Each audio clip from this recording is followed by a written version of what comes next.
So, Vampire. So, what's the name of the TCG again? Vampire The Masquerade, Clans of London. Clans of London. Okay. So, the setting is going to be, of course, in London. Exactly. So, which clans are we going to be dealing with out there? So it's every major Vampire the Masquerade clan. So everything from your Banu Hakims to your Toreadors to your Hecatas, right? Okay. If there's a clan in the setting, then we're going to have it represented as cards and as decks in Clans of London. Okay. How do the mechanics work differently compared to other TCG games? Sure, that's a great question. So we kind of designed this from the ground up with vampire lore in mind. Now, I think most TCGs have kind of something to do with combat as their core mechanic. We wanted to strip that back and say that actually the most important thing for a vampire is influence. It's power. It's about exerting your control over someone else or an area. And so that's really where the core of the game is. It's in amassing the perfect coterie of vampires, the perfect team, to control an area of London, right, by exerting your influence. And that's where all the mechanics stem from. That's not to say there isn't combat in Clans of London. It just isn't the first thing that you're going to be doing when you're playing the game.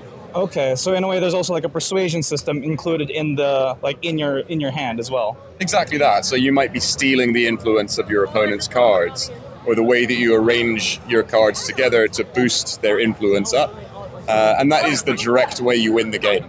You win rounds by scoring influence. Okay.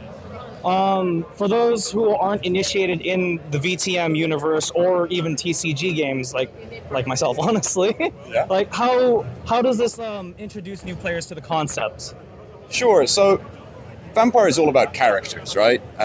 So when you play Vampire, the role-playing game, you're defining yourself as a character and what that character says and looks and feels like within a setting of a bunch of other characters. And so in our game, we don't have any card duplicates. Every card is a unique character. You can't have two of the same character in your deck of cards. And as you kind of play them onto the virtual board, you're kind of arranging them in a tapestry, right? So you're saying that these people like to work together and they do so because they complement each other's personalities. And that's really the philosophy we've taken to designing our cards and the abilities that the cards have. So in the universe of Vampire the Masquerade, are we going to see any notable figures come back from any of the other major games, or is it just going to be a full new cast? I think it's fair to say that you will see a few familiar faces. Vampires are very, very long-lived. They don't just go away. But I'm not going to give any spoilers by revealing anything too soon. That's absolutely fair. All right, let me see. How will you handle balancing in the future, though? Like right now, do you feel like when you're building some of the cards, like this one might be too OP, or this one might have certain broken powers? How do you balance between giving the power fantasy of being a vampire, but also making sure it doesn't feel too nerfed for an all-powerful vampire? Sure. I think that's a challenge that every card designer faces, right? We're still in the pre-alpha stage development, right? Which means that balancing is something very far from our minds. That's not to say that we're not thinking about it. I think an important thing for myself as a game designer is that everything must have a counter. Everything needs to have something that you can combat it with, right? And that's something which we think about whenever we design a card. We try and imagine what's it like to play against this card, right? Right. And if it feels like there's no way out, like you're backed into a corner and there's nothing you can do as counterplay, then that's a sign that we've designed the card wrong. And that's a card that will likely never make it anywhere near the game. So really it starts at square one when you're first imagining a card ability. But then even if something does sneak into the game that is too strong, we will always live service the game to make sure that our players are playing a fair game. All right.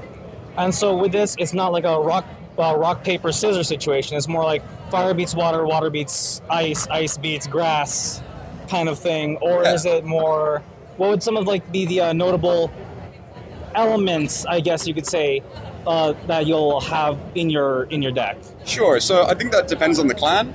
Like a Toreador clan, which is all about self-promotion, indulgence. They love stacking buffs together, but they'll probably have a linchpin figure of their card, well, a card that is the linchpin, right? That's kind of enacting all these buffs. The buffs might seem insurmountable, like they're really strong, but actually you can take out that linchpin with an attack card and the whole thing comes crumbling down. So I think this hopefully gives you an idea of a deck that has a really, really strong strategy, but it has an Achilles heel at the same time, almost because of its strategy. Okay. And then I noticed like there are some like lore cards that do come through as well.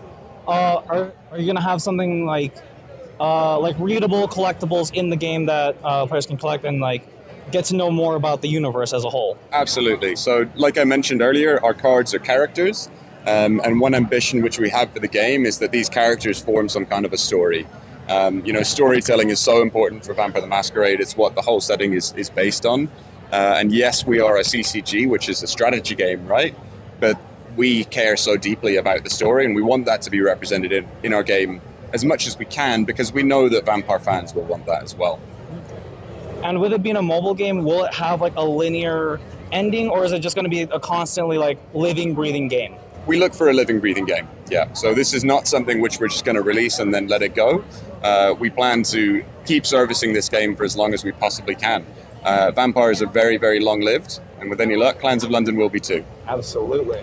And then do you have plans for any events as well? Because, every game loves to have their holiday events, Yeah. So would there be anything unique beyond like a Christmas one, a bloody Valentine's Day one, right?